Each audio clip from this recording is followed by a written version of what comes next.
ಹೆಬ್ಬೆಟ್ಟದ ಬಸವೇಶ್ವರನಿಗೆ ಹರಕೆ ಹೊತ್ತರೆ ಸಂತಾನ ಭಾಗ್ಯ. ಅರ್ಚಕರಾದ ಬಸಪ್ಪ ಹೇಳಿಕೆ. ಮಳವಳ್ಳಿ ತಾಲೂಕಿನ ಅಲಗೂರು ಸಮೀಪದ ಬಸವನಹಳ್ಳಿ ಗ್ರಾಮದ ಬೆಟ್ಟದ ಮೇಲೆ ಪ್ರಕೃತಿ ಸೌಂದರ್ಯದ ನಡುವೆ ನೆಲೆಸಿರುವ ಹೆಬ್ಬೆಟ್ಟದ ಬಸವೇಶ್ವರ ದೇವರಿಗೆ ಪೂಜೆ ಸಲ್ಲಿಸಿ ಮಕ್ಕಳಿಲ್ಲದವರು ಮತ್ತು ಮದುವೆ ತಡವಾಗುತ್ತಿದ್ದರೆ, ಕೋರ್ಟ್ ಕೇಸ್ ಇತ್ಯರ್ಥವಾಗದೆ ತಡವಾಗಿದ್ದರೆ ದೇವರಿಗೆ ಹರಕೆ ಹೊತ್ತುಕೊಂಡರೆ ಭಕ್ತರ ಇಷ್ಟಿತಾರ್ಥವನ್ನು ನೆರವೇರಿಸುವ ದೈವ ಈ ಹೆಬ್ಬೆಟ್ಟದ ಬಸಪ್ಪ ಎಂದು ಅರ್ಚಕರಾದ ಬಸಪ್ಪ ತಿಳಿಸಿದ್ದಾರೆ.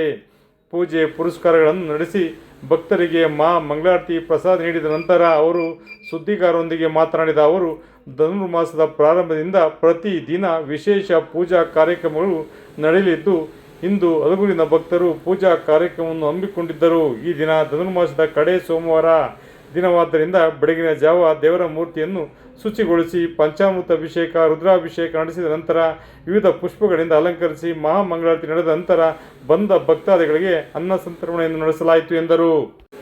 ಸುಮಾರು 1400 ವರ್ಷಗಳ ಇತಿಹಾಸ ಹೊಂದಿರುವ ಚೋಳರ ಕಾಲದ ಹೆಬ್ಬೆಟ್ಟದ ಬಸವೇಶ್ವರ ಸ್ವಾಮಿ ದೇವಾಲಯವು ಸುತ್ತಮುತ್ತಲಿನ ಗ್ರಾಮಗಳ ಜನರ ಆರಾಧ್ಯ ದೈವ. ಇಲ್ಲಿ ಮಕ್ಕಳಾಗದಿದ್ದವರು ಹರಕೆ ಹೊತ್ತರೆ ಸಂತಾನ ಭಾಗ್ಯ ಪ್ರಾಪ್ತಿಯಾಗಲಿದೆ ಎಂದರು.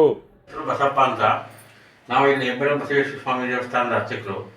ಇಲ್ಲಿ ಧನುರ್ಮಾಸದ ಪೂಜೆಯಲ್ಲಿ ಅಲಗೂರಿನಲ್ಲಿ ಇರತಕ್ಕಂಥವರು ಬಂದು ಭಕ್ತಾದಿಗಳು ಅನ್ನದಾಸೋಹಕ್ಕೋಸ್ಕರ ಬಂದು ಇಲ್ಲಿ ಭಕ್ತಾದಿಗಳು ಹೆಚ್ಚಿನ ಸಂಖ್ಯೆಯಲ್ಲಿ ಸೇರಿದರು.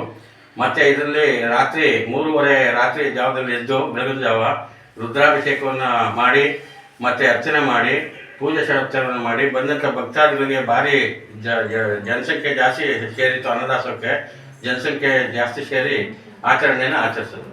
ಶ್ರೀ ಹೆಬ್ಬೆಟ್ಟದ ಬಸವೇಶ್ವರ ಸ್ವಾಮಿ ಅಂತಕ್ಕಂಥ ದೇವಸ್ಥಾನ ಇದು ಚೋಳರ ಕಾಲದ್ದು.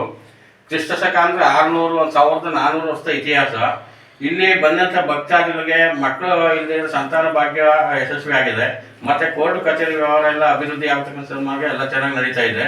ಮತ್ತು ಬಂದಂಥ ಭಕ್ತಾದಿಗಳು ಯಾವ ಕೆಲಸ ಕಾರ್ಯಗಳನ್ನು ನಂಬ್ಕೊಂಡಿದ್ರು ಅವರ ಕಾರ್ಯಗಳು ಗೆದ್ದ ಮೇಲೆ ಬಂದಂಥ ಭಕ್ತಾದಿಗಳಿಗೆ ಇಲ್ಲಿ ಅಂದಾಸವನ್ನು ಇಟ್ಕೊಂಡು ಏರ್ಪಡೆ ಮಾಡ್ತಾರೆ.